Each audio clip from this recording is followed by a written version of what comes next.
ចូលរួមសោកស្ដាយឧបទ្ទវហេតុរថយន្តធ្លាក់ចូលទន្លេស្លាប់2នាក់របួស2នាក់និងបាត់ខ្លួនម្នាក់កំពុងរករកនៅខេត្តកំពង់ចាមហេតុការណ៍កើតឡើងនៅថ្ងៃទី29ខែតុលាឆ្នាំ2025វេលាម៉ោង 10:11 នាទីដោយឡានមួយគ្រឿងម៉ាកសាំយ៉ុងបានបើកធ្លាក់ចូលទឹកទន្លេមេគង្គនៅភូមិជ័យឃុំមានជ័យស្រុកស្រីសន្ធរខេត្តកំពង់ចាមដែលបានធ្វើដំណើរពីស្រុកត្បូងឃ្មុំខេត្តត្បូងឃ្មុំឆ្លងកាត់ស្រុកស្រីសន្ធរក្នុងរថយន្តមានមនុស្ស5នាក់គិតមកដល់ត្រឹមម៉ោង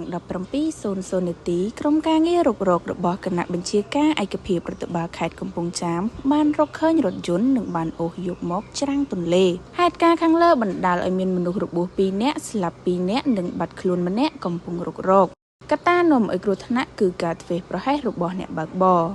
អភិបាលខេត្តកំពង់ចាមអាយដាមអ៊ុនចន្ទាបានចូលរួមសោកស្ដាយចំពោះក្រុមគ្រួសារនិស្សិតរងគ្រោះក្នុងឧបទ្ទវហេតុធ្លាក់រថយន្តចូលទន្លេនិងបានអំពាវនាវដល់អ្នកបើកបរសូមគោរពច្បាប់ចរាចរណ៍និងប្រកបដោយការទទួលខុសត្រូវខ្ពស់